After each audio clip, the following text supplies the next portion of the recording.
ጤና ይስጥልን እንደምን ሰንብታችኋል የተወደዳችሁ ተመልካቾቻችን ጤናው ቤቶ ዝግጅታችንን ይዘን ቀርበናል ዛሬ ስለ ስትሮክ እንነጋገራለን በተለይ ደግሞ ስትሮክን መከላከል ስለሚቻልባቸው አማራጮች መንገዶች እንዲሁም ተሞክሮች የምንቃኝ ይሆናል ለዚሁ ዝግጅታችን ሁለት እንግዶችን ነው እዚህ የጋበዝ ነው እንኳን ደህና መጣችሁ ይያለው በቅድሚያ ከኔ በቅርበት ዶክተር ያሬድ ማሙሸት ይገኛሉ በአዲስ አበባ ዩኒቨርሲቲ ጤና ሳይንስ ኮሌጅ ጥቁር አንበሳ ሆስፒታል የውስጥ ደዌ የነርቭና የስትሮክ ህክምና ስፔሻሊስት ናቸው ከኔ ትንሽ ራቅ ብለው ደግሞ የአቶ ዳንኤል አለማየሁ የላይፍ ስታይል ሄልዝ ኬር ሰርቪስ ኢትዮጵያ መስራች እና ስራ አስኪያጅ ናቸው የስትሮክ ተጎጂም ናቸው ተሞክሯቸውን ይነግሩናል ያስቃኙናል ተመልካቾች በዚሁ የስትሮክን መከላከል ላይ በተመለከተ ጥያቄዎች ሀሳቦች ካሏችሁ ማንሳት ትችላላችሁ ደውሉልን ስልክ ቁጥራችን 011 27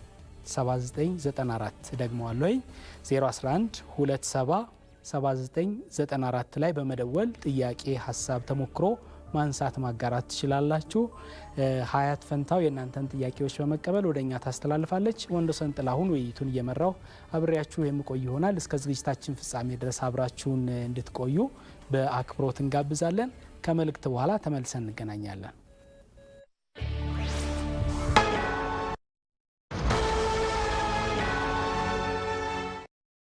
ተስፈኞች ህልማቸውን እውን ለማድረግ ጀንበርን ተሽቀዳድሞ ይነሳሉ በመንገዳቸው ላይ ያሉትን እንቅፋቶች ለማለፍ ሲሉ ከችግሮቻቸው ጋር ይታገላሉ ለዓላማቸው መሳካት ለችግሮቻቸው እጅ ለማይሰጡ ብርቱዎች ምቹ አባዬ ስንት ዓመት ነው 50 ሊሞላኝ ነው 50 ዓመት ብዙ ነህ እኔ አንተ ላይ ደርሳለሁ ከኔም በላይ ታልፋለህ አንተ ያኔ ትኖራለህ እኖራለሁ እኔ ባልኖርም መድን ሁሌ ይኖራል መድን ማን ነው የንብረቶቻችን ጠባቂ የሆነው የኢትዮጵያ መድን ድርጅት ነው አሁን ግባ እንዳይረፍድብህ በኋላ ስለ ኢትዮጵያ መድን ድርጅት በሰፊው እነግርሃለሁ ክፉ አይንካችሁ ቤተሰብ ከችግር የሀገር ሀብት ከአደጋ እንዲጠበቅ ለበርካታ ዓመታት ለሀገርም ለወገንም ዋስትና ሆነናል ዓመታት ሲያልፉ ሀገር በሥራ እኛ በዋስትና አስተማማኝ አጋሮ የኢትዮጵያ መድን ድርጅት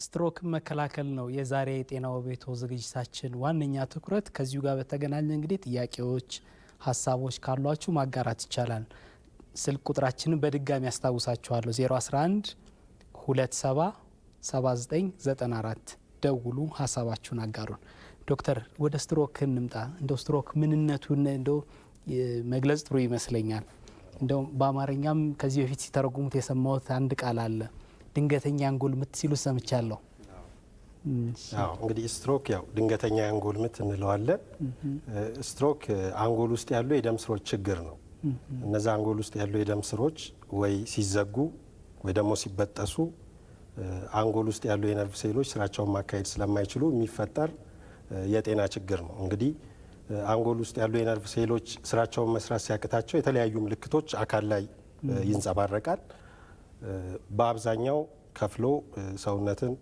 ሽባ ሊያደርግ ይችላል ሊያሰንፍ ይችላል ፓራላይዝድ የምንለው ሊያመጣ ይችላል አንደበት ሊይዝ ይችላል ሚዛንን ራስን መቆጣጠርን እንደዚህ ሊያዛባ ይችላል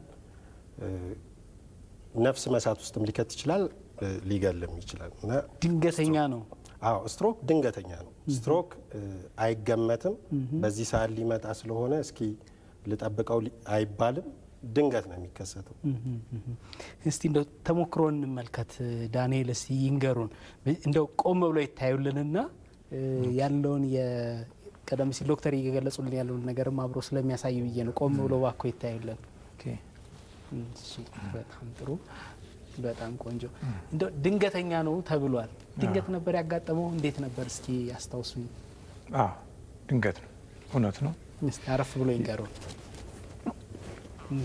ትክክል ነው ያው ድንገት ነው ስራውዬ እኔ መምህር ነኝ እሺ አስተምሬ ተመልሼ ቤት ቁጭ ብዬ እነዚህ ተንባልኩበት ድንገተኛ እፍና አደረገኝ ጭንቅላቴን። ከዛ በኋላ በቃ እንደ ኤሌክትሪክ ሾክ እንደዚህ በግራ በኩል ሲነንት ሲለኝ ይሰማኛል። ከዛ በኋላ ያለውን አላቅም። ለቀጣዩ 19 ቀናት ምን እንደተከሰተ አላቅም። አይሲዩ ውስጥ ነበርኩ። ሲነቁ ከዛ በኋላ ያለውን ነገር ያው ከቤተሰብ ከአስተማሚ ወይም ከባለሙያ የሚሰሙት ነገር ይኖራል። እነሱን ኋላ ላይ በደንብ እናያቸዋለን። ምንድናቸው የሰሟቸው? ከዛ በኋላ አሁን እያደረጉ ያሏቸው እንቅስቃሴዎች እንዳሉ አውቃለሁ። እነሱንም በደንብ ያጋሩናል ብዬ ተስፋ አረጋለሁ። ወደ ዶክተር ልመለስ። እንደው ቀደም ሲል ሲያነሱልን አንጎል ላይ የሚፈጠር ድንገተኛ ነገር ነው ብለውኛል። እንደው አይነት አለው የሚለውን ነገር እንመልከተው እስቲ። ምናልባትም በደንብ ማሳያ ቢሆነን እዚህ ጋር ቆም ብለን ብናሳይ የተሻለ ነው ብዬ አስባለሁ። ስለዚህ ባለሙያዎቻችን እያዘጋጁልን ይመስለኛል። የሚያዘጋጁልንን እያየ ነው ብናወራበት የተሻለ ነው ብዬ አስባለሁ።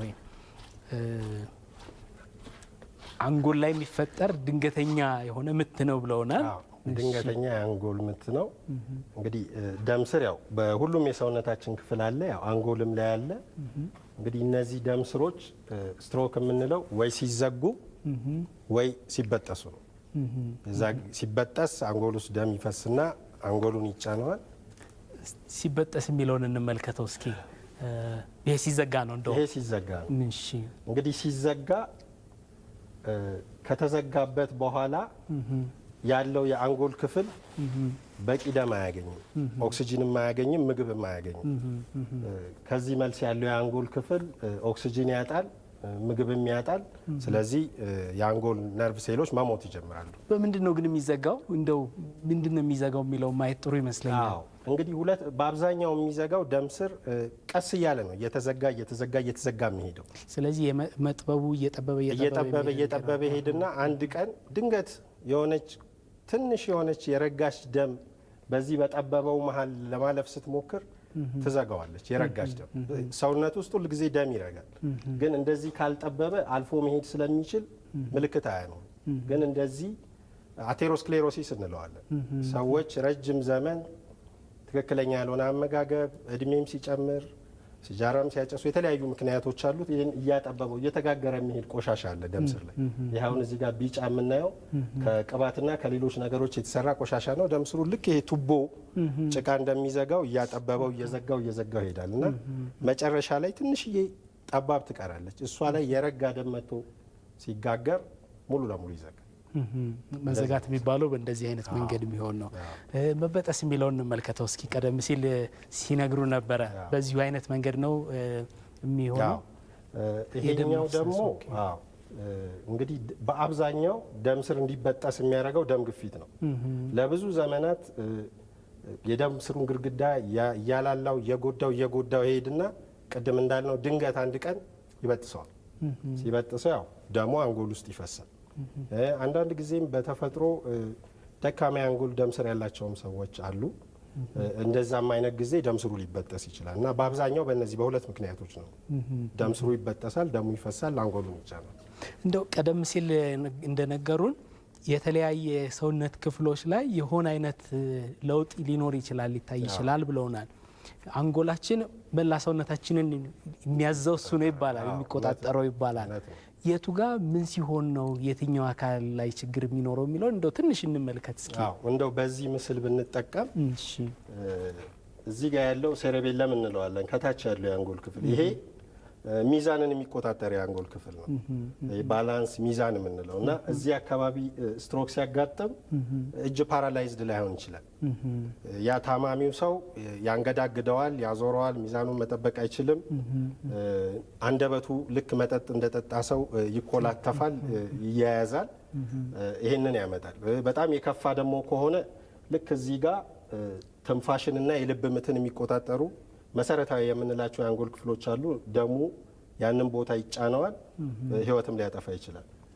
እዚህ አካባቢ ደግሞ ንግግር የሚቆጣጠር የአንጎል ክፍል አለ። እዚህ ጋር ቴምፖራል ሎብ ኤሪያ እንለዋለን። እዚህ ጋር ደግሞ ስትሮክ ሲከሰት ሰዎች መናገር ያቅታቸዋል፣ ወይ የሚናገሩት ነገር ትክክል አይሆንም፣ ወይ ደግሞ ይኮላተፋሉ፣ ወይ ንግግራቸው ይጎተታል። ሌላ እጅ እግር የሚቆጣጠሩ የአንጎል ቦታዎች አሉ። ወደ ፊት ለፊት አካባቢ ያለው ወደ ፊት ለፊት ያሉት እነሱ ላይ ደግሞ ስትሮክ ሲከሰት እንደዚህ ከፍሎ ሰውነት ሊደነዝዝ ይችላል። ስሜት ላይኖረው ግን ይንቀሳቀሳል፣ ግን ይደነዝዛል። ወይ አቅም ያንሰዋል፣ ይሰንፋል፣ ወይም ሙሉ ለሙሉ ሽባ ይሆናል፣ መንቀሳቀስ አይችልም። እና ሌሎችም ብዙ የአንጎል ክፍሎች አሉ። እነሱም ላይ ስትሮክ ሲከሰት የተለያየ ምልክት አለው። የባህሪ ለውጥ ሊመጣ ይችላል፣ ሌላ ፓራላይዝድ ሳይሆኑ፣ ወይም ደግሞ የማስታወስ ችሎታን በድንገት ሊጠፋ ይችላል። ቅድም እንዳልነው ሽባነትም ሳይኖር የማስታወስ ችሎታ ድንገት ሊጠፋ ይችላል። እና አንጎል የተለያዩ ክፍሎች አሉት። የተለያየ ክፍል ላይ ስትሮክ ሲከሰት የተለያየ ምልክት ያመጣል። ይሄ በአብዛኛው ሽባነት ትኩረት ስለሚስብ እሱ ላይ እናተኩራለን እንጂ ብዙ አይነት የስትሮክ አይነቶች አሉ። በጣም ጥሩ። ቀሪዎቹን ደግሞ አረፍ ብለን ብንቀጥል ጥሩ ይመስለኛል። ተመልካቾች ጤናው ቤቶ ዝግጅታችን ይቀጥላል። ጥያቄ፣ ሀሳብ፣ አስተያየቶቻችሁን አሁንም እንጠብቃለን። 011 27 7994 ላይ ደውሉ። ሀያት ፈንታው ጥያቄዎቻችሁን ትቀበላለች፣ ወደ እኛ ታስተላልፋለች። የምንቀጥል ይሆናል። እንደው ወደ ዳንኤል ልምጣ። ከብዙ ቀናት ራስን መሳት በኋላ ቤተሰብ፣ የሕክምና ባለሙያዎች እንዲህ አይነት ነገር ተከስቶ ነበር፣ ይሄ ሆኖ ነበር ብለው የነገሩት ነገር ካለ እስኪ እሱን እናስታውስ። ያው እንግዲህ እንዳልኩ ለ19 ቀን ራሴን አላቅም። በዛ መሀል እንግዲህ ከዳንኩ በኋላ ሲነግሩኝ የተወሰኑ ነገሮች እንደማስቸግር፣ በጣም እንደማንኮራፋ፣ በጣም እንደሚረብሽ አካባቢውን ያ እንትን አለ። እዚያ አካባቢ ምራቅ እንትን የማለት ነገር አለ። አለመቆጣጠር ሳይሆን የመብዛት ነገር፣ እንደዚህ የማንኮራፋቱ ውጤት ይሁን አላውቅም፣ ብቻ እንደዛ አይነት ነገሮች አሉ። እንደዚህ የመምጠጥ ነገር ነበር በሲሪጅ ምናምን ነገሮች ያን ይነግሩኛል። እንደዛ አይነት ነገሮች ነው እንግዲህ ማስታወሰው ማለት ነው ከነገሩኝ ውስጥ። በጣም ጥሩ። እንደው ለዚህ አይነት ችግር የሚያጋልጡ ሁኔታዎች ይታወቁ ይሆን ዶክተር? እንመልከታቸው። ሊለወጡ ሊስተካከሉ የሚችሉና የማይችሉ ተብሎ የሚለይም ከሆነ እንየው። አዎ ስትሮክ ምክንያቶች አሉት፣ አጋላጭ የምንላቸው አንተ እንዳልከው መቀየር የምንችላቸውና መቀየር የማንችላቸው ምክንያቶች አሉ።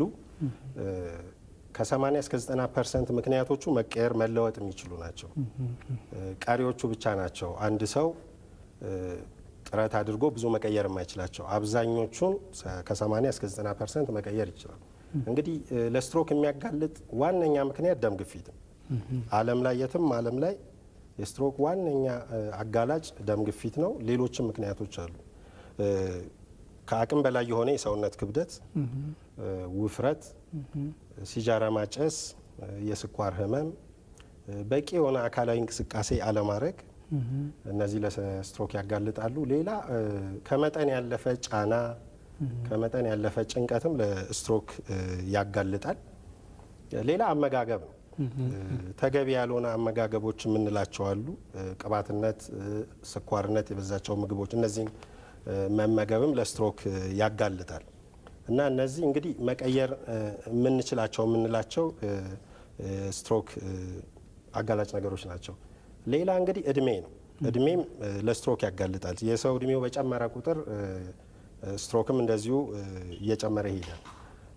ሌላ ጾታ ነው። ወንዶች ከሴቶች ይልቅ የበለጠ ለስትሮክ ተጋላጭ ናቸው። በዘርም እንደዚሁ ተጋላጭነት አለ። ያው በዘር ሲባል በቀለም ማለት ነው። ጥናት የተደረገው በዛ ነው።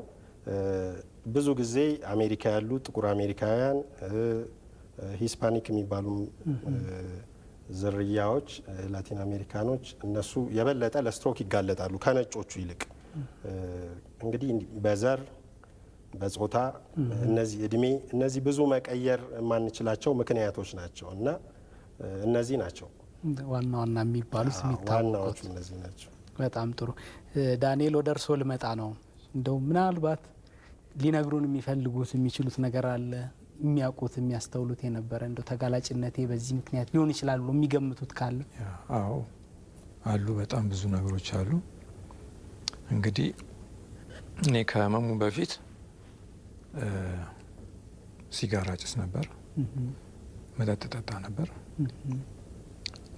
የተባሉት እነዚህ ጤናማ ያልሆኑ አመጋገቦችን እንትን ነበር።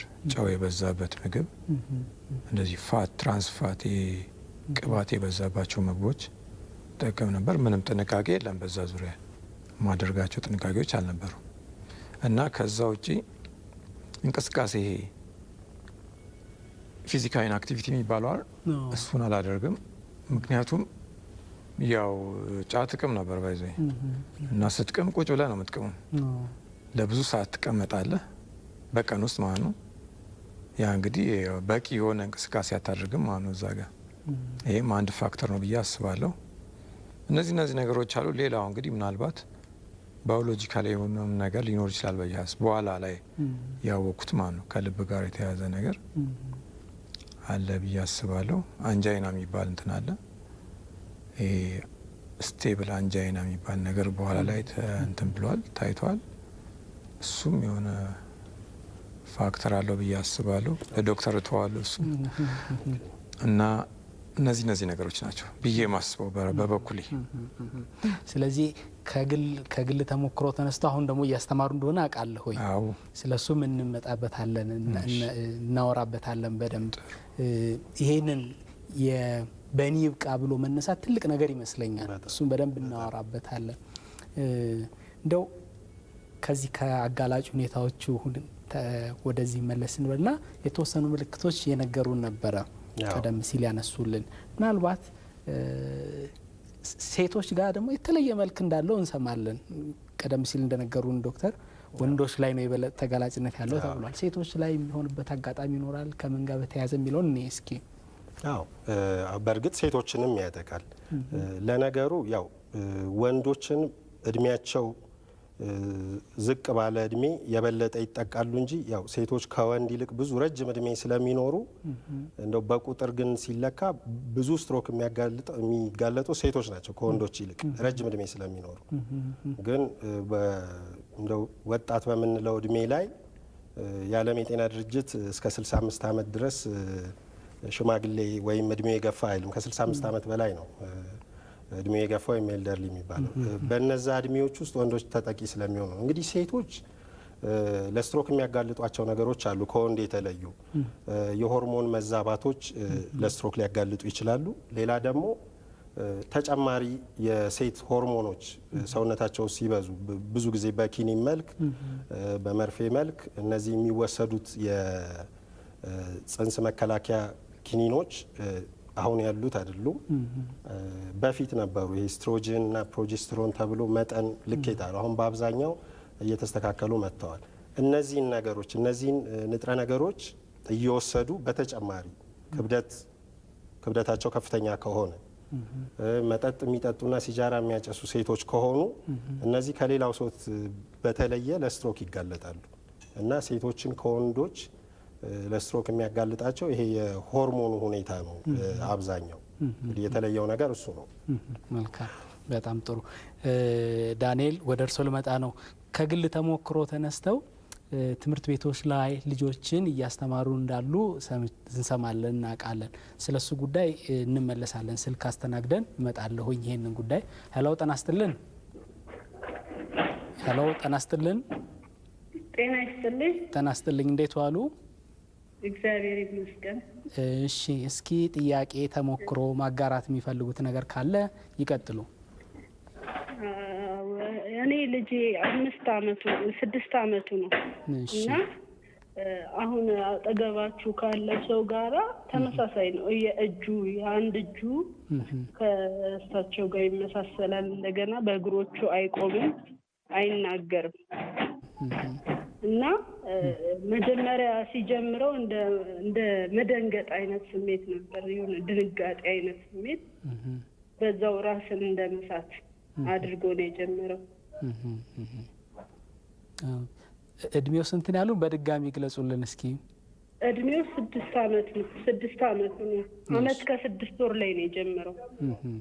እሺ፣ ተጨማሪ ጥያቄ ይኖራል ዶክተር ነው ወይስ እናሰናብታቸው? ታይቶ ነበር ወይ ልብ ችግር አለው ተብሎ ነበር ወይ በወቅቱ?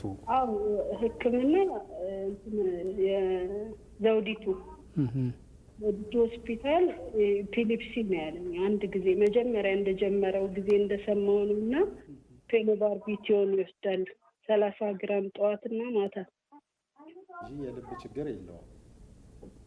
ልብ ሌላ ችግር የለውም። በቃ ይሄ የሚያንቀጠቅጠውና የማይቆመው የማያወራው ነው ችግሩ። እሺ እናሰናብታቸው። እናመሰግናለን። ደዋያችን ጥያቄው ተደምጧል። ምላሽ ሰጥ ቀደም ሲል ያነሳሁትን ጥያቄ ምንድነው የሚያስተምሩት ምንድነው የሚሏቸው የሚለውን ትንሽ እንገሩን እስኪ። በዛው እግረ መንገዴም ስለ ድርጅታችን ጥሩ በገልጽ ደስ ይለኛል። ምክንያቱም ተያያዥ ስለሆነ ማለት ነው። እንግዲህ ቅድም ዶክተር እንዳሉት እነዚህ ኤንሲዲ የሚባሉ በሽታዎች ማለት ነው ተላላፊ ያልሆኑ በሽታዎች በዓለማችን ላይ በከፍተኛ ደረጃ ነው እየተስፋፉ ያሉት በከፍተኛ ደረጃ ማለት ነው። እና ይህንም አንድ የሪሰርች ማዕከል አለ ግሎባል በርደን ኦፍ ዲዚዝ የሚባል የሪሰርች ማዕከል እና ያንን አያለሁ እኔ ከታመምኩ በኋላ ነው እንግዲህ እነዚህ ነገሮች ማየውና በጣም አስደንጋጭ ነው። ለምሳሌ ያክል ዳታዎችን የተወሰነ ለመናገር ያክል ከጠቀመ በአመት እስከ 41 ሚሊዮን ሰዎች በእነዚህ ተላላፊ ባልሆኑ በሽታዎች ህይወታቸው ያልፋል። እንግዲህ ይሄ የጥናት ተቋም እንደሚያስቀምጠው በ2030 ከዚህም በጣም የከፋ ነው የሚሆነው ማለት ነው። እና ይሄ ነገር አለ። ያን ነገር አየንኛ እንደ ድርጅትም እንደ ግለሰብ አየሁኝ ማለት ነው። እና ከስትሮክ ዙሪያ ከራሴ ዙሪያ ደግሞ ያለውን ነገር አየሁኝ። በስትሮክ ዙሪያ ሳይ 1 ስትሮክ ኤቭሪ 2 ሰከንድ ነው የሚከሰተው። በ2 ሰከንድ አንድ ሰው በስትሮክ ይጠቃል ማለት ነው በዓለም ደረጃ ግሎባሊ ማለት እና ይሄ በጣም ከባድ ነው አየሁኝ። ይሄን ነገር የሆነ ቦታ ላይ ማስቆም አለብን ብዬ አሰብኩ። ባንችልም ማስቆም ባንችልም ደግሞ በዚህ የሚደርሰው ሞት መቀነስ ይቻላል ብዬ አሰብኩኝ እና ይህንን ድርጅት በዛ ምክንያት ለመመስረት በቃኝ ማለት ነው። ላይፍ ስታይል ሄልዝ ኬር ሰርቪስ ኢትዮጵያ ይባላል ድርጅቱ። እንግዲህ ዋናው እንትኑ የመከላከል ላይ ነው። መከላከል ላይ ነው ትኩረት አድርጎ የሚሰራው ማለት ነው። ያው ቀደም ሲል ነግረውናል ዶክተርም ከ80 እስከ 90 በመቶ የሚሆነው የስትሮክ አጋላጭ ምክንያቱ የሚታወቅና መከላከል የሚቻል እንደሆነ ነግረውናል። ዶክተር እንዳሉት መከላከል እንችላለን በኢንተርቬንሽን ማለት ነው። በማስተማር በምናምን መከላከል ይቻላል። እና እነዚህ ቅድም ዶክተር እንዳሉት አልጠቅሳቸውም። በራሴ ህይወትም እንደነገርኩ ነው እንቅስቃሴ ያለማድረግ በቂ እንቅስቃሴ ያለማድረግ ሲጋራ ማጨስ በጣም በዛ ያለ አልኮል መውሰድ እና ምግብ እነዚህ ምግባችን ላይ በተለይ አሁን እኛ ሀገር ላይ ትኩረት ቢኖር ደስ የሚል ምን መሰለ ከምግብ ጋር የተያዘ ነገር ትንሽ ችግር አለ በማህበረሰባችን ውስጥ። አሁን ጨው በብዛት መጠቀም ምግብ ላይ ይታያል። በየቤቱ ብትገባ ይሄ ነገር አለ አሁን እና ሞቅ ካላለ ብዙም ደስ አይለንና አወቁ የሚባሉ ሰዎች ራሱ ይህን ነገር ሲያደርጉ አያለሁ። ጨው እንደው እዚህ ላይ ጣልቃ ልግባና በርበሬም ሲዘጋጅ ጨው አለው፣ ሚጥሚጣም ሲዘጋጅ ጨው ኖሮት ነው የሚሆነው። ከዛ የምናበስለው ምግብ ላይ ጨው ይጨመራል።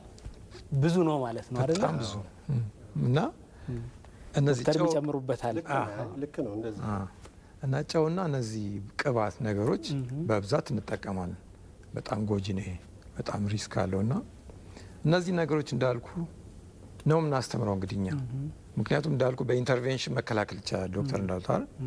ስለዚህ ኢንተርቪን እያደረግን ነው ማለት ነው። አሁን በብዛት የምናተኩረው እንደነገርኩ እኔ ሃይ ስኩል ነው ማስተምረው እና ከራሴ ትምህርት ነው የጀመርኩት ማለት ነው። ምክንያቱም በልጅነት ልጆች በልጅነት እድሜያቸውና በጉርምስና እድሜያቸው ላይ ጤነኛ የሆነ የህይወት ዘይቤ ካላቸው በኋለኛው እድሜ ላይ ከሚከሰቱት እነዚህ ተላላፊ ያልሆኑ በሽታዎች በጣም ይጠበቃሉ 100% ማለት ይቻላል። እና እዛ ላይ አተኩረን በእነዚህ ልጆች ላይ አተኩረን እንሰራለን። እና ምንድነው የምላቸው አሁን ያልኩህን ነገሮች የምነግራቸው ማለት ነው። ልጆች እንደዛ እንዲያደርጉ ያው ከልጅነታቸው ይሄ ባህል ይዘው እንዲያድጉ ማለት ነው። ይሄንን ባህል የምግብ ባህላችንን ይሄን ነገር እንትን እንዲሉ ነግራቸዋለሁ። ፊድባኩም ጥሩ ነው። ልጆች ያን ነገር ተግባራዊ እያደረጉ ይነግሩኛል እንዳሉ መምህራንን ጨምሮ መምህራንም ይነግሩኛል እንዳልኩ ነው። ሞዴል የሚሆኑትም መምህራን ናቸው አይደለ? ለተማሪዎች ወላጅና መምህራን ናቸው አራያ ሆነው የምግብም የእንቅስቃሴም ጤናማ የሚባለው ያኗኗር ዘይቤም ተግብረው ሲያሳዩቸው ነው ልጆች የሚከተሉት። ምናልባት የሚጨምሩልን ካለ ዶክተር። አይ እውነቱን ነው ዳኒ። ስትሮክን ሰው እድሜው ከገፋ በኋላ አይደለም ስትሮክን ለመከላከል ጥረት መደረግ ያለበት፣ በልጅነት ነው። ከልጅነት ጀምሮ የሚኖር ከፍተኛ የሆነ የክብደት መጨመር ከ20 እና ከ30 ዓመት በኋላ እነዛ ህጻናት ልጆች ለስትሮክ እንዲጋለጡ ያደርጋልና ልክ አሁን እነ ዳንኤል እንደሚያደርጉት ዓለም ላይ እንቅስቃሴዎች አሉ፣ ካምፔኖች አሉ እና እነዚህ ምንድነው ስትሮክን ከ30 ዓመት በፊት አስቀድመን እንከላከል ልጆች ላይ ነው የሚሰራው። ኪንደርጋርተን መዋለ ህጻናት ያሉ ኤሌመንተሪ አንደኛ ደረጃ ሁለተኛ ደረጃ ላይ ያሉ ልጆች ላይ መሰራት አለበት።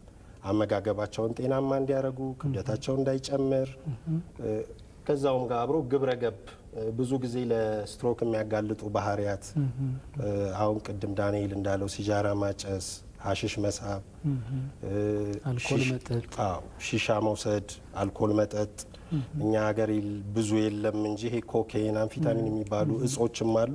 እነሱም ለስትሮክ ያጋልጣሉና ልጆች ላይ ከተሰራ ቀጣዩን ትውልድ ከስትሮክ የመከላከል እድላችን ይጨምራል። በጣም ጥሩ። ትኩረታችን ስትሮክን አስቀድሞ መከላከል የምንችልበት ጉዳይ ላይ ነው። እንቀጥላለን። መስመር ላይ ደው ያሉን እናስተናግድ። ሄሎ ጤና ይስጥልን። ሄሎ ደዋያችን ወጥቷል መሰለኝ፣ የቆየን ይመስለኛል መስመር ላይ። ለማንኛውም መስመራችን ድጋሚ ካገኙት ሊደውሉልን ይችላሉ። 011 27 7994 የስቱዲዮ ስልክ መስመራችን ላይ ደውሉ። ጥያቄ፣ ሀሳብ፣ አስተያየቶች ማንሳት ይቻላል። በተለይ ስትሮክና ስትሮክን አስቀድሞ መከላከል ተጋላጭነት መቀነስ ላይ በተለይ እሱ ላይ በደንብ የምናወራበት ይሆናል። የደዋያችንን ጥያቄ እንመልከተው። እዚህ ጋር ዶክተር 6 ዓመት ነው ያሉን። የ6 ዓመት ልጅ ላይ የገጠመ ነገር ነግረውናል። እንግዲህ እሳቸው በ1 ዓመት ተኩል አካባቢ ነው ይሄ ነገር ተከሰተ ያሉት። እንደ ንግግራቸው ድንገት ነው የተከሰተው። ጤነኛ ልጅ ነበር፣ ድንገት ተከሰተ ነው ያሉት። ከዛ በኋላ ማንቀጥቀጥም አለው እና ሊሆን የሚችለው ምንድነው እንግዲህ ልጆች ላይ በአብዛኛው ለስትሮክ ተጋላጭ የሚያደርገው ነገር ወይ የልብ ችግር ሲኖር ወይም ደግሞ የደም መርጋት ችግሮች የምንላቸው አሉ። እነዚህ ይከሰቱና ቅድም ያልነውን ሄዶ አንጎል ላይ ደም ስር ይዘጋል፣ የረጋው ደም ወይም በልብ ችግር ምክንያት የደም መርጋት ይከሰትና ያ ልብ ላይ የረጋው ደም ተበጥሶ ሄዶ ቅድም ያየናቸውን የአንጎል ደም ስሮች ይደፍንና ስትሮክ ያመጣልና ልጁ ላይ በእነዚህ በሁለት ምክንያቶች ስትሮክ የተከሰተ ይመስለኛል። ያው እየተመረመረ ነው፣ ሐኪሞቹ የሚያውቁ ይመስለኛል። ኤፒሌፕሲም አንስተዋል። ከዛ በኋላ እንግዲህ ስትሮክ ለኤፒሌፕሲም ያጋልጣል፣ ለሚጥል በሽታም ያጋልጣል፣ የመንቀጥቀጥ እንደዚህ ያጋልጣል። ሄዶ ጠባሳ ስለሚሰራ ኤፒሌፕሲ ወይም ይሄ ሰውነት ማንቀጥቀጥ ወይም የተለያዩ ምልክት ያለውን ህመም ሊፈጥር እንግዲህ በሂደት የሚመጣ ኤፒሌፕሲ ሊያመጣ ይችላል ስትሮክ እና ያ ከዛ የመጣ ነው የሚመስለኝ። መልካም ዳንኤል ወደ እርስዎ ልመጣ ነው። እንደነገሩን ትምህርት ቤቶች ላይ ነው የሚያስተምሩት የሚነግሯቸው። እንደው ተቀባይነቱ ምን እንደሚመስል ትንሽ ነግረውናል። ከትምህርት ቤት ውጭስ የመስራት ሀሳቡ አለ? ምክንያቱም ብዙ ልጆች ትምህርት ቤት ነው የሚገኙት ይታወቃል፣ በዚህ እድሜ ያሉት። ውጤታማነቱንም እንደው በተወሰነ መልኩ ምን ያህል ጥሩ እንደሆነ ከሌሎች ሀገር ተሞክሮች እየነገሩ ነበር። የሚጨምሩልን ነገር ካለ እስቲ። እንግዲህ ልጆች ላይ እንጀምር በሚል ነው። ምክንያቱም ያው ቀጣይ ተረካቢ እነሱ ናቸው በሚል ነው እንጂ አለ ወጣትም ላይ በእድሜ ገፋ ያሉ ሰዎችም ላይ ይሄ ነገር መሰራት አለበት ብለን እናስብ። ምክንያቱም ከደረስክበት ማስወገድ የምትችለው ነገር ነው፣ በቶሎ ከደረስክበት ማለት ነው። እና እንሰራለን። አሁን በእንደዚህ ሀይ ስኩሎች ላይ እንሰራለን። ከዛ ውጪ ሚዲያዎች ላይ አሁን ኢንቴንሲቭሊ እየተጠቀምን ነው ሚዲያዎችን በደንብ ምክንያቱም አብዛኛው ሰው የምናገኘው ሚዲያ ላይ ነው ማለት ነው። እና መልእክታችንን እናስተላልፋለን በሚዲያዎች። ሰው ቤቱ ቁጭ ብሎም እንደዚህ ሊከታተል ይችላል ማለት ነው። ሶሻል ሚዲያዎችንም እንጠቀማለን ብለን እያሰብን ነው በሰፊው። በተለይ በቀጣዩ ጊዜ በጣም በሰፊው እንጠቀማለን ብለን እናስባለን እና እነዚህ ነገሮች እናደርጋለን። መድረስ እንፈልጋለን። ሁሉንም የህብረተሰብ ክፍል መድረስ እንፈልጋለን። ወዛማ ተማኑ በጣም ጥሩ። አሁንም ደው ያሉ መስመር ላይ እናስተናግድና እንመለሳለን። ሄሎ ጤና ይስጥልን። ሄሎ ጤና ይስጥልን። ጤና ይስጥልኝ። እንዴት ዋሉ? እግዚአብሔር ይመስገን ደህና። እሺ ጥያቄ ተሞክሮ እስኪ ያቀርቡልን የሚያነሱልን ነገር ካለ። በቤተሰብ የደም ግፊት አባቴ የደም ግፊት በሽተኛ ሆኖ እንትን መድኃኒት ይወስዳል በተከታታይ ማለት ነው። እሺ ከዛ ውጪ እኔ ጋር ምንም የሚታይ ምልክት አልነበረም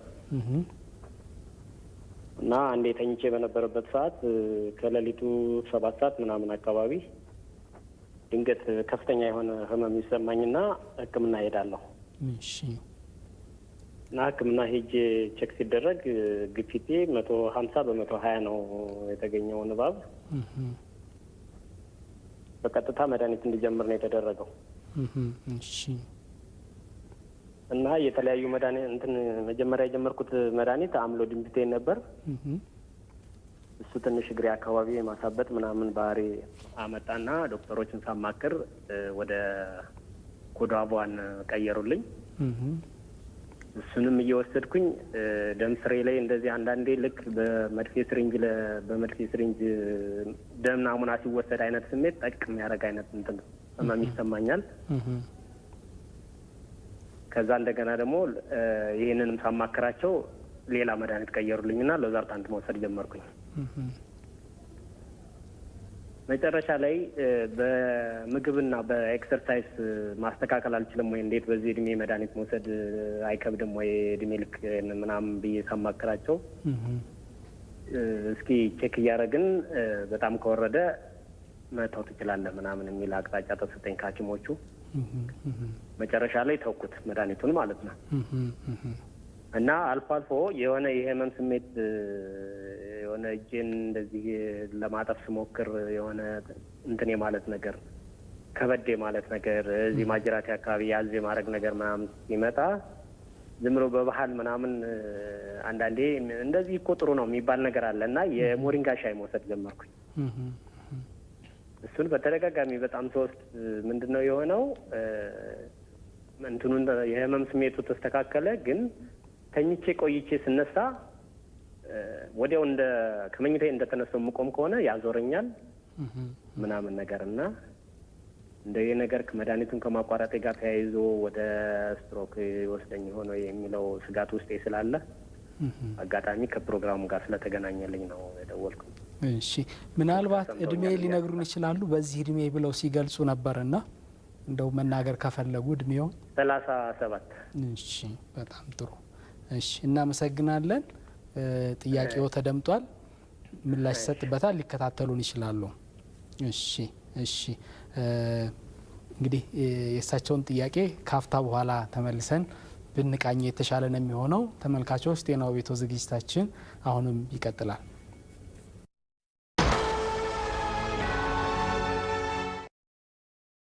ይህ የሽያጭ መጋበዣ ሰነዳችን ነው።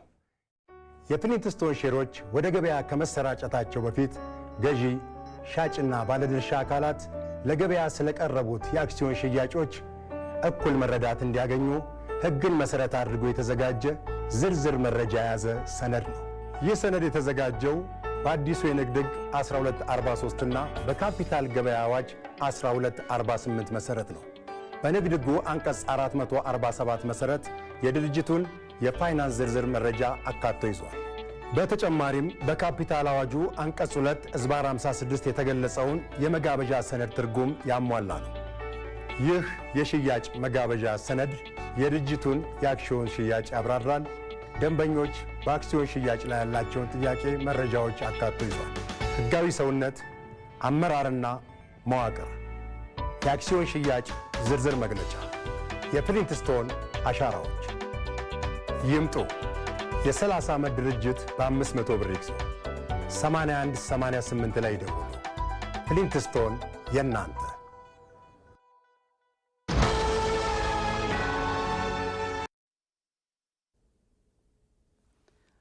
ተመልካቾች ቀደም ሲል የተነሳውን ጥያቄ ምላሽ ቢሰጥበት ጥሩ ይመስለኛል። እዚህ ላይ ዶክተር እስቲ እንግዲህ ዋናው ያሳሰባቸው ጧት ከእንቅልፌ ስነሳ ትንሽ ያዞረኛል የሚለው ነው። ያው ደም ግፊት እንዳላቸውና ወጣት ነው ለነገሩ አንተም ልንለው እንችላለን። አዎ ሁለት የተለያዩ አይነት መድኃኒቶች እንደተቀያየሩ ሰምቻለሁ። እንትን ነው እንግዲህ ያው መድኃኒቶች እግር የሚያሳብጡ አሉ። ግን ያው እሳቸው የጠቀሱት መድኃኒት አምሎዲፒን እንደ እግረ መንገዴን መናገር ጥሩ ስለሆነ እግር ሞላ ሊያደርግ ይችላል። ብዙ ሰው እግሩ አበጥ ሞላ ሲልበት ከኩላሊት ህመም ወይ ከሌላ ህመም ጋር የተገናኘ ይመስለዋል። አይደለም። መድኃኒቱ እንደዛ አይነት ባህሪ ያለው ከሶስት ሰው አንዱ ሰው ላይ እንደዛ ሊያደርግ ስለሚችል በጣም ጥሩ መድኃኒት ነው። እንደው ጫማ እስካልጠበበና ጫማ አላስገባ እስካላለ ድረስ መድኃኒቱን ማቋረጥ ብዙ አንመክርም። እንደው አንድ ሰው በጣም ካሳሰበው ብቻ ነው መቆም ያለበት። ግን አሁን እኚህ ታማሚ ጧት ላይ አንዳንዴ ከእንቅልፍ ሲነሱ ማዞር በሁለት ነገር ሊሆን ይችላል። እንግዲህ መድኃኒቶች አንዳንዴ ደምን ግፊት ትንሽ በጣም ደግሞ ዝቅ ካደረጉት እንደዚህ አይነት ነገሮች ሊኖሩ ይችላሉ። ስለዚህ ደም ግፊቱን መለካት ይኖርበታል። በተለይ ጧት ላይ መለኪያ ቤት ካለ ያ በሚፈጠርበት ሰዓት ተለክቶ ማየት ጥሩ ነው እና ያንንም ቁጥር ለሐኪም መንገር ጥሩ ነው። አንዳንድ ጊዜ በስቶም ሊሆን ይችላል። ከደም ግፊቱም ጋር ላይገናኝ ይችላል። ጧት ከእንቅልፍ ሲነሱ ያለው ማዞር እሱ መታየት ጥሩ ነው። ሐኪም ጋር ሄዶ ማሳየት ያስፈልጋል። ያው ደም ግፊት ረጅም ጊዜ ሲቆይ ብዙ አይነት ጉዳት ስለሚያመጣ አንጎል ላይ እሱንም መታየት ጥሩ ነው። ከልብም ጋር ሊገናኝ ይችላል። ከአንጎልም ችግር ጋር መታየት ጥሩ ነው። ግን ያው መድኃኒት እየወሰዱ ስለሆነ ጥሩ ነው። የተለየ አደጋ ይፈጠራል ብለን አንሰጋም። ግፊት እያለው መድኃኒቱን አስቀምጠው ቅድም እሳቸው እንዳሉት ጨው በማቆምና በስፖርት ብዙ ሰው በዚህ ይታለላል። እነዚህ ነገሮች አስፈላጊ ናቸው፣ ግን ብቻቸውን በቂ የማይሆኑበት ሁኔታ አለ። የደም ግፊት አሁን ደግሞ ዝቅ ብሏል። ከ135 በላይ ሲሆን ወደ ሕክምና ይገባል። ከ140 በላይ ሲሆን መድኃኒት መጀመር አለበት። እዛ ላይ በተጨማሪ ስፖርት መስራት፣ ጨው መቀነስ፣ ሌላ ጤናማ የህይወት ዘይቤዎችን መከተል ተገቢ ነው እና ሄዶ መታየት ነው ጥሩ የሚሆነው። በጣም ጥሩ። ሌሎች ነጥቦችን አሁንም ከጥያቄ በኋላ እንመለስባቸዋለን።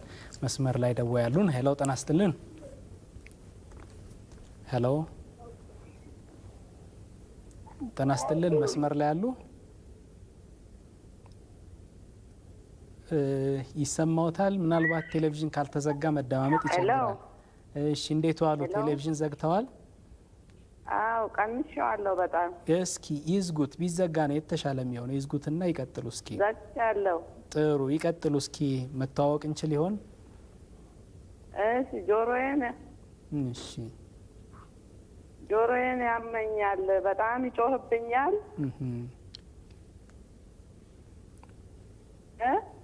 ይቀጥሉ፣ ይሰማናል። ይቀጥሉ። አንድ 5 ዓመት ይሆነኛል። ስትሮክ ነው አሉኝ። እሺ፣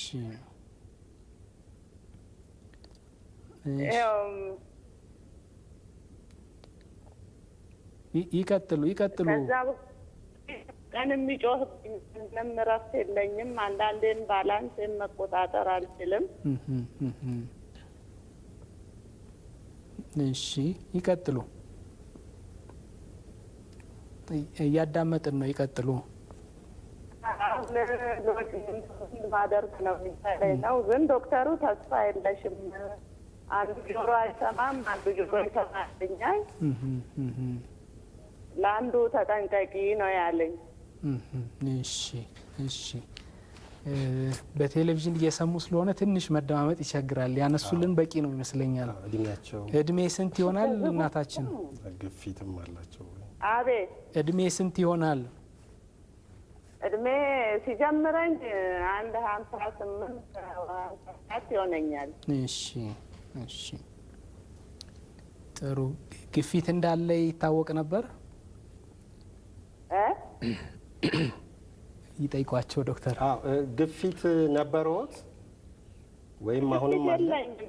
መነሻው ግን በቀዝቃዛ ስታጠብ ነው።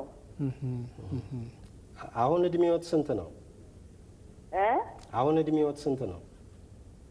አሁን 61 እሺ 61 እሺ 62 እሺ እናመሰግናለን። ጥያቄው ያው ተደምጧል፣ ምላሽ ይሰጥበታል። ሊከታተሉን ይችላሉ። ያነሱልን ነገር አለ። እስቲ እንመልከተው። እንግዲህ ያው ከጊዜ አኳያ ስለሆነ ነው እንጂ ብዙ ጥያቄ ልንጠይቃቸው ይገባ ነበር። የሚመስለኝ የጆሮ መስማት ችግሩ በቀጥታ ከስትሮኩ ጋር የተገናኘ ላይሆን ይችላል። የነገራቸው ሐኪም የጆሮሽ ተስፋ የለውም አለኝ ነው ያሉት እሳቸው። እንደዛ አንልም። በሌላ ከእድሜ የመጣ የመስማት ችግር ይመስለኛል። በእርግጥ ስትሮክ የመስማት ችግርም ሊፈጥር ይችላል። ግን ብዙ ጊዜ ያን ችግር የሚፈጥረው ሁለቱም የአንጎል ቦታዎች ሲጎዱ ነው። ያ ብዙ ጊዜ የመከሰት እድሉ ጠባብ ነው እና ይሄ ጆሮዬም ላይ ይጮህብኛል ብለዋል። እሱ ሊሆን የሚችለው እዛው ጆሮ ውስጥ ጆሮ የተለያዩ ክፍሎች አሉት። እዛ ውስጥ የተፈጠረ ችግር ሊሆን ይችላል። ስትሮክም አለሽ ተብያለሁ ብለዋል። እሱ ሌላ አይነት ምልክት ሊኖረው ይችላል። ሐኪሞች ወይ ያላብራሩላቸው። እንግዲህ የእሳቸው በደንብ ሐኪም ጋር ሄደው መለየት አለበት። የጆሮ ችግር አንጎል ላይ ከተፈጠረው ችግር ጋር የተገናኘ ነው፣ ራሱን የቻለ የጆሮ የራሱ የአካሉ ችግር ነው ወይ የሚለውን ማጣራት ያስፈልጋቸዋል። ያው ሚዛን መሳት እንዳለ ነግረውናል። ሌላም ነገሮች አሉ። እንትን ነው ጆሮ ልክ እንደ አንጎል ይሄ ቅድም ሴሬቤለም እንዳልነው የጆሮ ጉዳትም ሲኖር ሚዛን መጠበቅ ያቅታል። ሰውነት ሚዛን የሚጠብቁት ጆሮና አንጎል ናቸው እና ያ አንድ ጆሮአቸው ነው የተጎዳው የእሱም ምልክት ሊሆን ይችላል እና እንትን ነው ባለሙያ አግኝቶ ይሄንን ለዩልኝ የስትሮኩ ነው ወይስ የራሱ የጆሮ ችግር ነው የሚለውን መጠየቅ ያስፈልጋል። የሚዛኑም ደግሞ እንግዲህ ሚዛን መዛባት የአንጎልም ችግር ሊሆን ስለሚችል ይሄ የተነሱት ሲቲ ስካን ኤምአርአይ የምንለው ካለ እሱን ሐኪም ጋር ወስደው በማሳየት ሐኪሞች ይለዩታል። የአንጎሉ ችግር ነው ሚዛን መሳቱን ያመጣው ወይስ የጆሮ ነው የሚለውን ይለዩታል። ሌሎችም ችግሮች አሉ ሚዛን የሚያዛቡ እግር ላይ ያሉ የጥቃቅን ነርቮች ስንቆም የት ጋር እንደቆምን ምልክት ይሰጡናል። እነሱም ላይ ችግር ሲኖር መንገዳገድና ሚዛን መሳት ይኖራል እና ቢችሉ የነርቭ ሐኪም አግኝተው ሚዛን መሳት ችግሩ ምክንያቱ ምን እንደሆነ ቢለዩላቸው ጥሩ ነው። በጣም ጥሩ። ዳንኤል ወደ እርስዎ ልምጣ። ሁለተኛ ስትሮክ የሚባል ነገር እንሰማለን። አንድ ጊዜ ስትሮክ ከተከሰተ በኋላ ደግሞ የመከሰት እድል የእሱ አይነት የተመከሩት ነገር አለ? ስለ እሱ የሚነግሩ ነገር ይኖር ይሆን? እውነት ነው። እንግዲህ ስትሮክ አንዴ ብቻ ላይከሰት ይችላል። መልቲፕል ስትሮክስ የሚባሉ አሉና እነዚህ እንግዲህ ላይፍ ስታይል ነው። እዚህ ጋር እንኳን የላይፍ ስታይል ጉዳይ ነው። አንዴ ታመምኩ መድኃኒት ወስዳለሁ ብለህ መዘናጋት የለብህ፣ መጠበቅ አለብህ። የህይወት ዘይቤህን ማስተካከል አለብህ። በፊት ከምትኖረው ይልቅ አሁን በጣም ጤናማ የሆነ ህይወት መኖር አለብህ። ለዛ ሁለተኛ እንዳይከሰት ያ ነገር ማለት ነው። በፊት የምታደርጋቸውን ነገሮች ጎጂ የሚባሉ እነዚህ ሪስክ የሆኑ ቢሄቨርስን ማስወገድ መቻል አለብህ ሙሉ በሙሉ እና እነዛን ካላደረግ የማይቀርልህ ነገር ነው። ሁለተኛ ይከሰታል፣ ሶስተኛም ሊከሰት ይችላል። የመዳን ነገር ፕሪማቹር ዴዝ የምትላቸው ነገሮች ሊከሰቱ ይችላል ማለት ነው እና ምንድነው ይቅርታና መናገር የምፈልገው ነገር እዚህ ጋር ችግሩ በፊት በጣም አንድ የሚያነሳሳን ነገር ማለት ነው it was considered to be a high income countries ይዛል በፊት በጣም የሰለጠኑ ሀገሮች ሀብታም ሀገሮች በሽታ ተደርጎ ነበር የሚወሰደው። አሁን በጣም ከዛ ይልቅ የድሃና መካከለኛ ገቢ ያላቸው ዝቅተኛና መካከለኛ ገቢ ያላቸው አገሮች በርደን ሆኗል ማለት ነው።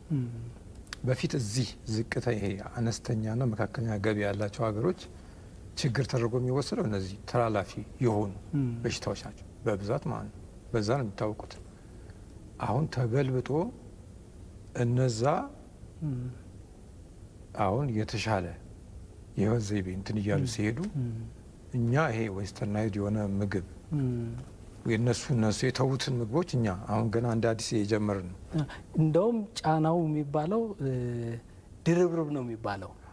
ተላላፊ በሽታዎች አሁንም ሀገራችን ላይ ያሉ ወባን፣ ኤችአይቪን፣ ቲቢን የመሳሰሉት ተላላፊ ያልሆኑት አሁን የነገሩን የደም ቧንቧ የልብና የደም ቧንቧ ህመሞች የስትሮክና የመሳሰሉት እንዲሁም የካንሰርና የመሳሰሉት በእነዚህ ላይ ደግሞ አደጋም ተጨምሮበት ድርብርብ ሆኗል። ጫናችን ከባድ ነው። ስለዚህ መከላከል የምንችላቸውን አይነቶች እንግዲህ ለመከላከል በሚያስችሉን አቅም ልክ መተግበር ያስፈልገናል የሚለው ጥሩ የሚያስማማን ሀሳብ ይመስለኛል። ስልክ ተቀብለን እንመለሳለን። ሄሎ ጤና ይስጥልን። አብሮ ይስጥልን። ጤና ይስጥልኝ። እንዴት ዋሉ? እግዚአብሔር ይመስገን። እስኪ ጥያቄ ሀሳቡን እንስማ። እርስዎንም? ሀሳቤ ምንድነው? አባቴ 72 ዓመት ነበረ ከማዚያ አካባቢ ላይ እሺ፣ አጋጣሚ 11 ሰዓት አካባቢ ድምጾ ራቅ ብሎናል። በደንብ እየተሰማ አይደለም። ጫጫታ ያለበት ቦታ ነው ያሉት ወይስ ቴሌቪዥን አልጠፋም? አይ ጥሩ ቦታ ኔትወርክ ያለበት ቦታ ነው ያለው። እሺ ምንድነው የሆነው? ማዚያ አካባቢ ላይ አጋጣሚ 11 ሰዓት አካባቢ ላይ ሄሎ፣ እየሰማን ነው። ይቀጥሉ። ስትሮክ ሆነና ወደ ሆስፒታል ሄደ፣ አሰላ ሆስፒታል። እሺ ከዛ እዛ ሲደርስ ስትሮክ ተባለ። ለአንድ ወር ያህል አልነቃም ነበረ። እሺ በጣም ያንኮራፋ ነበረ። ከማኮራፋቱ በዘለለ ደግሞ አንደኛውን ግራውን አንቀሳቀስም ነበረ። ግራ እጅ ማለት ነው? አዎ ግራ እጁንም ግራ እግሩንም። እሺ ከዛ በኋላ በመድኃኒት እየተባለ ከአንድ ወር በኋላ ማንኮራፋቱ ቆመ። ማንኮራፋቱ ከቆመ በኋላ ያው እዛ ሌላ በሽታ ዲቨሎፕ ያደርጋል ተብሎ ወደ ቤት ወሰድ ነው። በዛ ሰዓት ላይ ምን ተከሰተ? ሁለቱም አይኖቹ ተጨፍነው ቀሩ። እስካሁን ድረስ አይኖቹ አልነቁም፣ አልተገለጡም። እሱ ግን ምን ሆኗል? ትንሽ የመንቀሳቀስ ነገር አለው። ደግፈነው በግራና በቀኝ ደግፈነው ይንቀሳቀሳል። አሁን ያችኛዋ ግራ እጁ ትንሽ የመነቃቃት እጅ የሆነች መንቀሳቀስ ብትኖረው ቀኙ ደግሞ ከእንደገና እምቢ አለ እና ይሄን ለመጠየቅ ነበር። መድኃኒቶችን እየወሰደ ነው። አፉ ላይ አሁን የመኮላተፍ ነገር አለ። አይኑ ግን ምንም እንትን ሊልልን አልቻለም። በዚህ ደረጃ ነው ያለ ነው። ጥሩ። ምን ይመክሩናል? አሁን ከአይኑ ጋር ተያይዞ ያለውን ነገር ምንድን ነው? አሁን እኛ ከዛ ጋር ተያይዞ ነው ብለን ነው እየወሰድን ያለ ነው እና ተቸገርን። ወዴት እንውሰደው ብለን አሰብን። ኒውሮሎጂ ባለሙያም አናግረን ነበር እዛ ሆስፒታል ውስጥ ክትትልም ነበረው እና ከነርቭ ጋር ተያይዞ ሊሆን ይችላል ነው እየተባለ ያለው። በቤት ውስጥ ፊዚዮቴራፒ በቤት ውስጥ እንትን እያለው ነው እና የሰገራና ሽንቱን ግን መቆጣጠር እስካሁን ድረስ አልቻለም። በዚህ ደረጃ ነው ያለ። ወዴት አሁን ሌላ ሕክምና ካለው የት እንውሰደው ብለን ነው ዶክተርን። እሺ እናመሰግናለን። ጥያቄው በሚገባ ተደምጧል። ምላሽ ይሰጥበታል። ሊከታተሉን ይችላሉ። ተመልካቾች ምላሹን ካፍታ በኋላ የጽሁፍ መልእክት ከደረሰ በኋላ እንዲከታተሉን እንጋብዛለን። ተመልሰን እንመጣለን።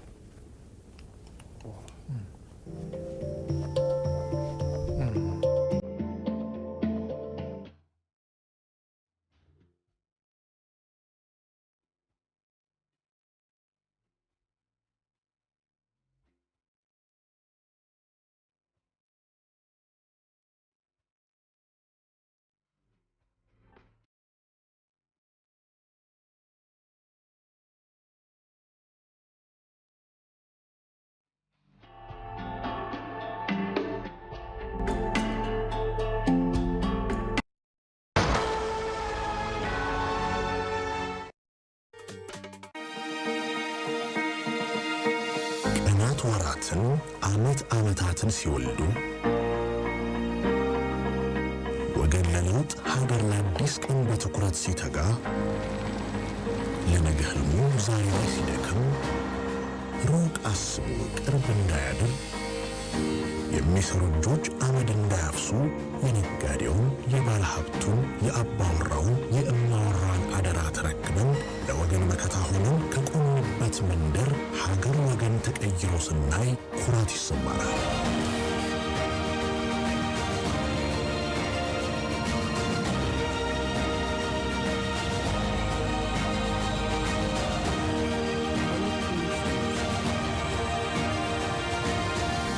ሲያልፉ ሀገር በሥራ እኛ በዋስትና አስተማማኝ አጋሮ የኢትዮጵያ መድን ድርጅት።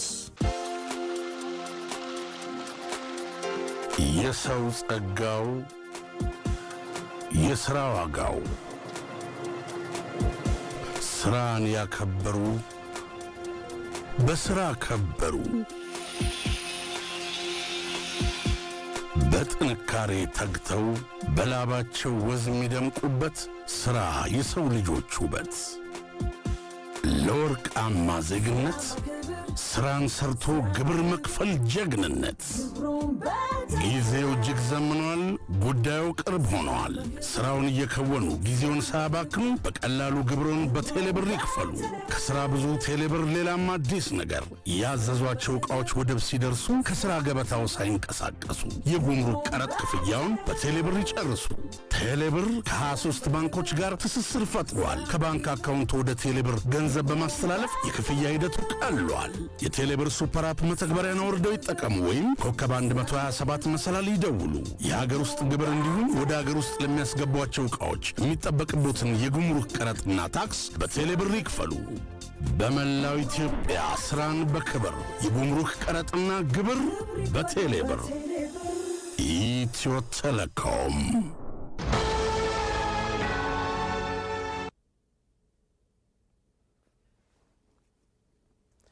ተመልካቾች ተመልሰናል ከጽሁፍ መልእክታችን። ጤናው ቤቶ ዝግጅታችን አሁንም ይቀጥላል። ስትሮክ መከላከል ላይ ነው ትኩረት ያደረግነው። ከዚሁ ጋር በተገናኘ እንግዲህ ጥያቄዎቻችሁ እየተነሱ ምላሽም የተሰጠባቸው ነው። ቀደም ሲል የተነሳውን ጥያቄ እስኪ እንመልከተው ዶክተር። ያው ለአንድ ወር አካባቢ ያህል ይመስለኛል ሳይነቁ መቆየታቸው የተነገረን። ከዛ በኋላ ሌሎች ዝርዝር ነገሮችም አንስተውልናል። ምን ባደርግ ይሻለኛል፣ ምን ትመክሩኛላችሁ ነው የሚሉት። እንግዲህ አሁን ነቅተው እየተንቀሳቀሱ ነው። የአይናቸው መከደን አንዱ አይን ነው መሰለኝ የአይን ሽፋሽፍት መውደቅ እንግዲህ እንትን ነው የሚሆነው። ስትሮኩ ሲከሰት ያው ይሄ አይን ሽፋሽፍትን በነርቭ አይደለም የሚንቀሳቀሰው የሚከደነው የሚከፈተው። ያንን የሚያንቀሳቅሱት ነርቮች ተጎድተው ነው የሚሆነው እና እንግዲህ እየቆየ ሲሄድ ነርቮቹ ያንን የማንቀሳቀስ አቅም ትንሽ ሊቀንስ ይችል ይሆናል። ምን ያህል ጊዜ በስትሮኩ እንደቆዩ አላወቅኩም። ባለፈው ሚያዝያ ነው ያሉት። ምናልባት በወራት የሚቆጠር ጊዜ ነው ሊሆን የሚችለው። እንደሱ ከሆነ እንትን ነው ስትሮክ ከተከሰተ በኋላ የመጀመሪያዎቹ 6 ወራት በጣም ወሳኝ ናቸው። አንዳንድ አቅሞች እንደገና መልሰው የመስተካከል እድሉ በጣም ሰፊ ነው። በተለይ ተገቢውን የሆነ አካላዊ እንቅስቃሴ ወይም ፊዚዮቴራፒ ከተደረገ የአይንን ጨምሮ። ስለዚህ ሚያዝያ ከሆነ ቅርብ ነው፣ ብዙ ሩቅ አይደለም። የሚደረጉ ኤክሰርሳይሶች እንቅስቃሴዎች አሉ። የፊዚዮቴራፒ ባለሙያዎችን በማማከር እነሱን ለማድረግ መሞከር ነው። አንዳንድ ጊዜ በጣም በከፋ መልኩ ሽፋሽፍት ወድቆ አልከፈት ሊል ይችላል።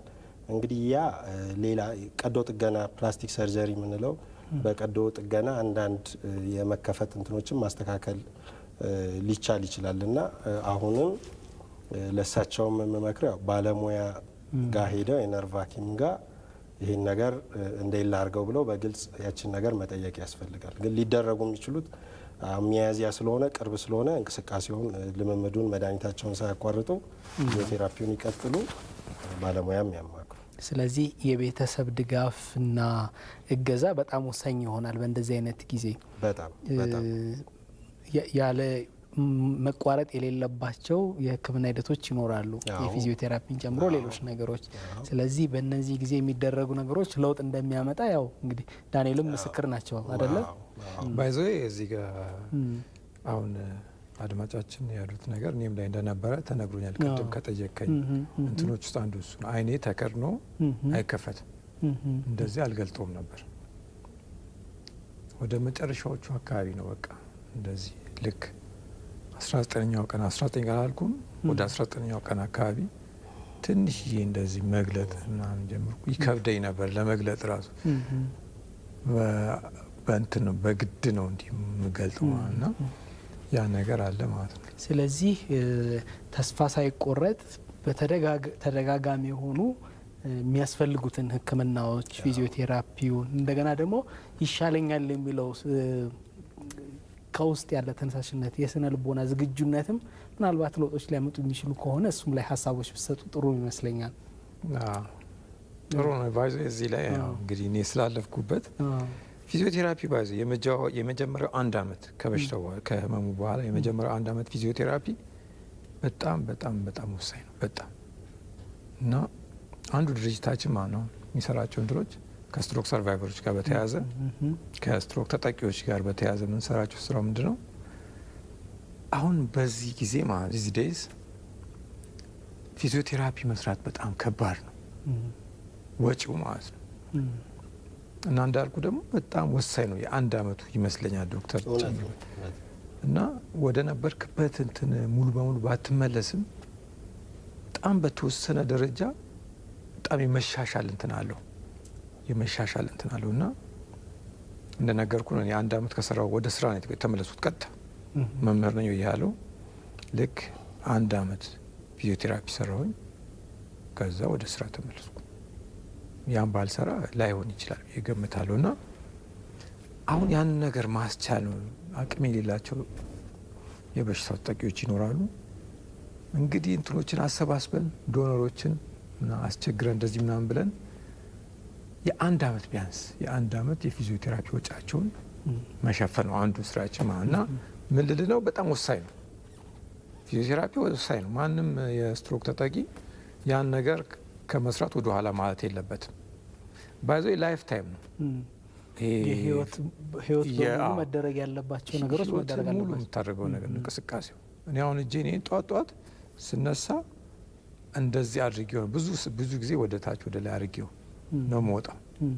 ማታም ካረሳው እንደዛ አደርጋለሁ እና ሁሌ ነው ማለት ይሄ ነገር ልክ በእንትን ነው በልምድ አላለ እንደ ቁርስ እንደምትበላው ምሳ እንደምትበላው ያን ነገር ሳላደርግ አልወጣም። ፊት እንደምታጠበው አይነት ነገር ለምጄዋለሁ ማለትና ወሳኝ ነው። አሁን ይሄን አውልቄ ባሳይ ይሄና ይሄ ተመሳሳይ ናቸው። እንደዚህ የመሰለል ነገር የለውም። መስሎቹ ተመሳሳይ ኦልሞስት ተመሳሳይ ናቸው እና ይሄ ከእንትን ነው የመጣው ከጥረት ማለት ነው። ሁሌ ሳትሰለች መስራት።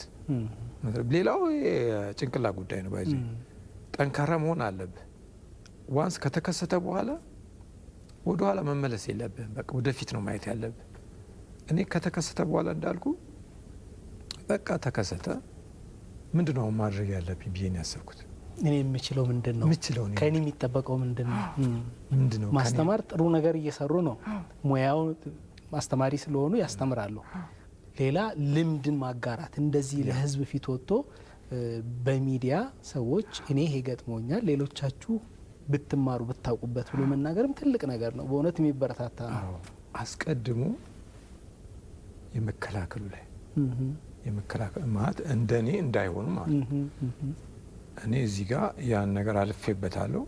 ጉዳቱን ፔኑን አውቀዋለሁ። ስቲል ይሰማኛል ሁሉ ነገር። ግን ምንድነው እንዳልኩ ጠንካራ መሆን አለብህ። ሳይኮሎጂካሊ በጣም ጠንካራ መሆን አለብህ። ከዛ ባሻገር በቃ መስራት መቻል አለብህ። ባይዞ ስራ እኔ አሁን ይህን መናገር ምናልባት ጠቃሚ ነው ብዬ ስለማስብ ነው። ቤት ውስጥ አሁን ኩክ ማድረገው ራሴ ነኝ። ራሴ ይሄ አሁን ፈንክሽናል አይደለም፣ አይሰራም። እኔ ነኝ ግን ማበስለው። ቀኝ እጄ ይሰራል። ዋናው እሱ ነው። ሽንኩርት ከትፋለሁ። በዚህ ለምሳሌ ሁሉ ነገር አደርጋለሁ። አስለምጄዋለሁ። ከሁኔታዎች ጋር ራሳችን አጀስት ማድረግ ነው። ያው እንትን እኮ ነው ይሄ ዲሴቢሊቲ ራሱ እኮ ላይፍ ነው አይደል? አሁን አጀስትድ ሆነ መኖር አለብህ። ራስን ማስማማት አለብህ ከሁኔታዎች ጋር አይደል? እውነት ነው። አትመልሰውም ወደ ኋላ። ስለዚህ ማስማማት መቻል፣ ጠንካራ መሆን አለ። በጣም ጥሩ ሀሳብ ነው። ትልቅ ነገር ነው ያነሱልን። እንደው ቀደም ሲል ስናነሳ እንደነበረው የስትሮክ ተጋላጭነትን በደንብ ማወቅ መገንዘብ እና ከተቻለ የምንችለውን ደግሞ መቀነስ የሚል ነው ሀሳባችን። ለዚህ የሚጠቅሙን ነገሮች እናንሳ። ለምሳሌ እንደው የደም ግፊትን እንደው መመርመር ያስፈልጋል፣ ማወቅ ያስፈልጋል። የስኳር መጠንን፣ የደም ውስጥ ቅባት መጠንን መቼ እንዴት አዎ እንግዲህ ደም ግፊት በማንኛውም እድሜ ሊከሰት ይችላል፣ ልጆችም ላይ ሊከሰት ይችላልና ከልጅነት ጀምሮ ደም ግፊት መለካት ያስፈልጋልና በተለይ ደግሞ እድሜ እየጨመረ ሲሄድ ከ30 ዓመት በላይ የመከሰት እድሉ በጣም ስለሚጨምር ቋሚ በሆነ መልኩ መለካት ያስፈልጋል። ደም ግፊት የሌለበት ሰው 3 ወር እስከ 6 ወር እንደዚህ እየዘለለ መለካት ይችላል። ከ65 ዓመት በላይ ያሉም ሰዎች እንደዚሁ በወር በ2 ወር በ6 ወር እንደዚህ የተለየ ጊዜ የለውም፣ በየጊዜው መለካት ያስፈልጋል። ሲለኩ አንዳንድ ጊዜ እንግዲህ ስለ ደም ግፊት ዋናው የስትሮክ ምክንያት እሱ ስለሆነ የመዘጋቱም የደም ስር የመበጠሱም ምክንያት እሱ ስለሆነ ሰዎች በጣም ጥንቃቄ ማድረግ አለባቸው። ደም ግፊትን በተመለከተ ደም ግፊት አለ ከተባለ ሰው ያው ደጋግሞ ተለክቶ ነው 2ቴ 3ቴ ተለክቶ ነው ግፊት አለ እንደዚህ ያድርግ የሚባለው እና መለካት ብቻውን በቂ አይደለም። ተለክተው ከፍ ያለ ከሆነ የሐኪም ምክር መጠየቅ አለባቸው። መድኃኒት ልውሰድ አልውሰድ የሚለውን ምክር መጠየቅ ያስፈልጋል። መድኃኒት ውሰዱ ከተባሉ በኋላ ደግሞ በቋሚነት መደዳውን መውሰድ አለባቸው። አሁን ቅድም አንድ የጠቀሱልን የደወሉልን ሰው ነበሩ። መሀል ላይ በጨውና በስፖርት ብዬ አቁሜው ነበራል። መቆም የለበትም። ሐኪም ይቁም እስካላለ ድረስ የደም ግፊት መድኃኒት መቆም የለበትም። ሲወሰድ ደግሞ ደስ ያለ ቀን አይደለም መወሰድ ያለበት፣ ሁሌ ነው መወሰድ ያለበት። አንዳንድ ጊዜ ረጅም ጊዜ ሊወሰድ ይችላል፣ እድሜ ልክም ሊወሰድ ይችላል። አደጋ ደርሶ ብዙ ችግር ውስጥ ከመግባት መድኃኒት በመውሰድ መቸገር ይሻላል። መድኃኒት መውሰድ በእርግጥ አንዳንድ ጊዜ ሊያሰለች ይችላል፣ ውድም ሊሆን ይችላል ዋጋው። ግን ከምግብም ቀንሶ ቢሆን የደም ግፊት መድኃኒት መውሰድ ነው የሚመከረው እና በቋሚነት መሆን አለበት። ደክሞኝ ረሳሁት፣ ዛሬ ምግብ ስላልበላው ተውኩት፣ እዚህ ቦታ በጉዞ ሄጄ ወይም ለቅሶ አዳር ሄጄ ተውኩት አይባል። ሁሌ መወሰድ አለበት የደም ግፊት መድኃኒት እና ደም ግፊትን በተመለከተ ያ ነው መለካት፣ ካወቁ መድኃኒት መውሰድ። ግን መድኃኒትም እየተወሰደ ይሄ ቅድም ያልናቸውን ነገሮች ጤናማ የሆኑ የህይወት እንቅስቃሴዎች ቅድም አንተ ተደራራቢ ብለኸዋል። ደም ግፊት ያለበት ሰው ውፍረትም ካለ እሱንም መቀነስ አለበት። ቀጭንም ሆኖ አለመንቀሳቀስ ለስትሮክ ያጋልጣል። በነገራችን ላይ የግድ ተወፍሮ አይደለም። ቀጭንም ሰው መደበኛ የሆነ አካላዊ እንቅስቃሴ ያው የሚመከረው እንግዲህ አካላዊ እንቅስቃሴ በሳምንት ውስጥ ለ5 ቀን መካከለኛ የሚባል እንቅስቃሴ ለ30 ደቂቃ ማድረግ ይመከራል። መካከለኛ የምንለው ሰውነት ሞቅ እስኪል ፈጠን ያለ እንግዲህ በወክ ወይም እርምጃ በምንለው ከወሰድን ሰውነት ሞቅ እስኪል ትንፋሽም የተወሰነ ንግግር የማያቋርጥ ትንፋሽ ያለበት ፈጣን ወክ ማድረግ ያስፈልጋል። እንግዲህ ጂምናዚየም ቅድም ዳንኤል ልክ ፊዚዮቴራፒ እንዳለው ጂምናዚየም መሄድ ውድም ሊሆን ይችላል፣ ላይመችም ይችላል። ደስ የማይለውም ሰው ብዙ አለና ወክ ማድረግ የእግር ጉዞ ለምሳሌ አንድ ታክሲ የአጭር ርቀት ታክሲ ከመያዝ በእግር ፈጠን ብሎ መጓዝ፣ ፈጠን ብሎ በእግር መሄድ እና ይሄ ግፊት ያለው ሰው በእግር መንቀሳቀስ ጥሩ ነው። ቅድም ያልናቸውንም ለስትሮክ የሚያጋልጡ አመጋገቦች አሉ። እነሱንም ማስተካከል ያስፈልጋል። እንግዲህ ደም ግፊት የጨውን ለምሳሌ ጨው እንግዲህ ሰው በተፈጥሮ ለምላሱ ሲል ጨው ይጨምራል እንጂ የምንመገባቸው ምግቦች እንጀራ፣ ስንዴ፣ ሌሎቹ ምግቦች በተፈጥሮ ሶዲየም ክሎራይድ ጨው አላቸው። ያ ምላስ ላይ ደርሶ የጨው ጣዕም አያመጣም እንጂ ለሰውነታችን በቂ የሆነ ሶዲየም እናገኛለን ከነዚህ ምግቦች። ያው ሰው ከእንስሳ የሚለየው ምግቡ ላይ ጨው ጨምሮ ምላሱ ላይ ስሜት መፍጠር ስለሚፈልግ ነው እና እንደው ያም ከተጨመረ በቀን 2.5 ግራም ይባላል አንድ መካከለኛ መጠን ያላት የጨው ማንኪያ ስኳር ነው እንትን ጨው ነው የሚመከረው በቀን። ከዛ በላይ መወሰድ የለበትም እና ያው ጨው ቅድም እንዳልነው ወጥ ውስጥ አለ፣ በርበሬ ውስጥ አለ፣ ሚጥሚጣ ውስጥ አለ እና ከሚያስፈልገን በላይ ነው ጨው እየወሰድን ያለ ነው እና ሰዎች በተቻለ መጠን ጨው መቀነስ ይኖርባቸዋል። ግፊት ያላቸው ሰዎች ደግሞ በጨው ፋንታ ቅመማ ቅመሞች ይመከራሉ። ነጭ ሽንኩርት፣ ዝንጅብል እነዚህ ይመከራሉ። ያው በጣም ውድ ስለሆኑ መምከሩ ቀላል ባይሆንም እና ግን ምላስ ይለምዳል። የምላስ ሴሎች ጨው ከቆመ በኋላ ከተወሰኑ ሳምንታት በኋላ የጨው አለመኖርን እንደ መጥፎ ነገር ቆጥረው ምግብ መጥላት አይኖርም፣ ይለምዳል፣ ምላሳችን ይለምዳል። ስለዚህ በተቻለ መጠን ጨውን በዚህ መልኩ መቀነስ ያስፈልጋል። በጣም ጥሩ። የቀረችን ደቂቃ በጣም ጥቂት ነች። ምናልባት የአትክልት የፍራፍሬና የመሳሰሉት አመጋገቦቻችን ጤናማ ከሚባሉት አመጋገብ ውስጥ የሚካተቱ ናቸውና እነዚህ ላይ የሚሉን ነገር ካለ የሚጨምሩልን ካለ እንልና እናጠቃልላለን። አዎ አሪፍ ነው። አሁን ዶክተር ቅድም ካለው ላይ ይሄ እንቅስቃሴ ብሪስክ ወክ የሚባለው አለ፣ ፈጣን ወክ ማድረግ። ከዛ በተጨማሪ ሃውስ ቾር የሚባለው ነገር አለ ዶክተር፣ ቤት ውስጥ ጉድ ጉድ ማለት አሁን እንደ ውጭም ባይወጡ ስራ ራሱ ቤት ውስጥ ጎንበስ ቀና እሱ ራሱ ለ25 ደቂቃ ለ30 ደቂቃ አረክ ማለት በጣም ብዙ ምንድነው ጂም ሄደ እንደ መስራት ሙሉ ኢኩቫለንት ነው ይባላል። እና እንቅስቃሴ ማድረግ ብቻ ብዙ ገጽታ አለው ለማለት ነው። ከዛ ውጪ አትክልትና ፍራፍሬ ወሳኝ ነው። ከቻል አቅሙ ካለ እንደውም እሱ በጣም መመገብ ወሳኝ ነው ማለት እሱ አሁን እኮ የእሱ የአትክልትና ፍራፍሬ ማነስና ምግቦቻችን ላይ የጨውና የፋት ትራንስፋት መብዛት እኮ ነው ችግሩ። የዳይት ላይ ችግሩ ያ እኮ ነው። አንሄልዚ ዳይት የሚባለው ያ ነው እና በጣም ወሳኝ ነው እና ያንን እንዲያዳብሩ ጥራጥሬ ዶክተር ያው ያንተ ስራ ጥራጥሬ በጣም ወሳኝ ነገር ነው። አሁን እሱ በረከስ ባለ ሁኔታ ሊገኝ ይችላል ብዬ አስባለሁ። ጥራጥሬ ማታ ላይ ቤት ውስጥ ገባ ይዘሄደ እሱም መብላት በርገር ከመብላት እሱም በጣም መመገብ የተሻለ ነው ለጤና ብዬ አስባለሁ እና ስለዚህ እነዚህን ካደረግን የአኗኗር ዘይቤ ጋር የተገናኙ ናቸው በአብዛኛው ሲነሱ የነበሩት የእንቅስቃሴም የአመጋገብም ይሄ ጭንቀትንና ውጥረትን የመቀነስም ጉዳይ በቂ እንቅልፍ የማግኘትም ነገሮች የሲጃራም ይሄ ለጤና ጎጂ የሆኑ ልማዶችን የመተግበር እነዚህ ላይ ጥንቃቄ የሚደረግ ከሆነ ስትሮክን የመከላከል ተጋላጭነትን የመቀነስ ጉዳይ ይኖረናል ማለት እንችላለን። ለማጠቃለል እንዲመቼ ነው እንደዚህ ያነሳው የሚሉን ነገር ካለ የመጨረሻ እናንሳና እንጨርስ። እንግዲህ ደም ግፊት ነው የልብም ችግር ያመጣል፣ ኩላሊትም ያበላሻል፣ ስትሮክም ያመጣልና ሰው ደም ግፊት አለህ ከተባለ በጣም መደንገጥ አለበት ማለት ለሕክምና ወደ ሕክምና የማይሄድ ከሆነ መደንገጥ አለበት። ሐኪም ጋር ሄዶ ትክክለኛ የሆነ ሕክምና ማግኘትና መከታተል አለበትና ደም ግፊት ያለበት ሰው በደንብ መከታተል ይኖርበታልና እሱን አጥብቄ መናገር እፈልጋለሁ። በዚህ ላይ ወንድ አንድ የመጨረሻ ፈልገው እንግዲህ እኛ የተነሳንበት እንትን እንደ ዓለም አቀፍም እንደ ሀገርም ችግር ነው ስላለ ነው በዚህ ጉዳይ ላይ ማለት ነው እና ቆርጠን ተነስተና እኛ በጣም ዴዲኬሽኑ አለን። ቆርጠን ተነስተና እኔ አዝሎንጋዝ አይ ሊቭ ማለት ነው እስካለው ድረስ ይህን ነገር መስራት እፈልጋለሁ። ግን ከኛ ጎን ሆነው ይህንን ኮዝ የሚደግፉ ሰዎች ከኛ ጋር ሆነው ቢሰሩ ደስ ይለኛል። እኛ አብረን ለመስራት ዝግጁ ነን። እንደ ሚዲያ እንደ ግለሰብ በጣም አመሰግናለሁ። ሌሎችም እንደዚህ ከኛ ጋር ሆነው መስራት የሚፈልጉ ሰዎች ክፍት ነው ለማለት ነው። በፋይናንሻሊም በምክርም በሁሉም ነገር ከኛ ጋር መስራት ይችላሉ።